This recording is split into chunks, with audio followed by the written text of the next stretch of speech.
নামাজে একই রাকাতে সূরা ফাতিহা পড়ার পর 3 বার সূরা ইখলাস পড়া যাবে কিনা? খুবই দরকারি একটা প্রশ্ন। সূরা ইখলাস কোরআনের এমন একটা সূরা, যেই সূরা শুধুমাত্র আমাদের আল্লাহর কথা বলা আছে। এই সূরাতে অন্য কোনো সাবজেক্ট নাই। এই সূরায় শুধু কার আলোচনা আছে? এরকম আরেকটা সূরা কোরআনে নাই যে সূরার শুরু থেকে শেষ পর্যন্ত শুধু আল্লাহর গুণগান আছে, আল্লাহর বৈশিষ্ট্যের কথা আছে, আল্লাহর একত্ববাদের কথা আছে, অন্য কোনো সাবজেক্টই নাই। এটা সাবজেক্টই শুধু আল্লাহ তাআলা।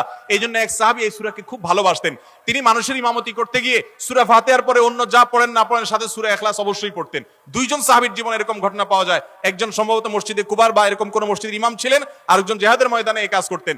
সাহাবীরা এসে বলছেন, ইয়া রাসূলুল্লাহ, উনি নামাজ পড়াইলে অনেক লম্বা সময় ধরে সালাত আদায় করে, আমাদের কষ্ট হয়ে যায়। নবীজি ডেকে বলছেন, তুমি কেন এই কাজ করো? বললেন, ইয়া রাসূলুল্লাহ, সূরা ইখলাস, এখানে আমাদের রবের কথা বলা হয়েছে, আমার রবের পরিচয়ের উল্লেখ দেওয়া হয়েছে।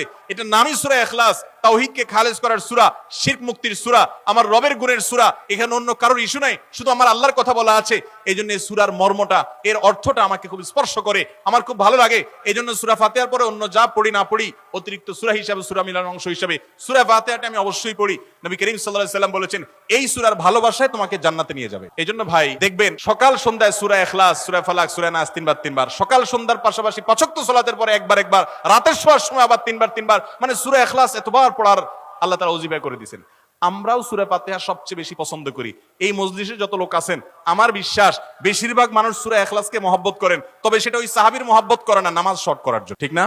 অনেকে আছে দেখা যায় সূরা ইখলাস ছাড়া কিছু পড়ে না। কারণ কি?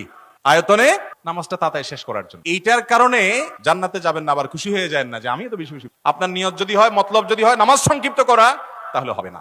এই জন্য ভাইরা আমার, সূরা ইখলাসটা নামাজের মধ্যে কেউ যদি পড়েন, বিভিন্ন রাকাতে সূরার মর্ম উপলব্ধি করে তিনি ইনশাআল্লাহ সওয়াব পাবেন। এই সূরার তাফসীর জানবেন। একদিন ইনশাআল্লাহ কোন একটা প্রোগ্রামে কোন আলেম থেকে সূরা ইখলাসের তাফসীরের উপর 1 ঘন্টা আধা ঘন্টা ওয়াজ শুনবেন, খুব গুরুত্বপূর্ণ। সূরা ইখলাস এটা যদি কেউ 3 বার 4 বার 5 বার পড়ে, শুধু সূরা ইখলাস না, অন্য সূরাও, সূরা ফাতিহার পরে আপনি সূরা ইখলাস 3 বার পড়লেন, সূরা ইযা 2 বার পড়লেন, অন্য সূরা 3 বার পড়লেন, কোনটা রিপিট করলেন, একই আয়াত বারবার পড়লেন, এটাতে কোনো অসুবিধা হবে না।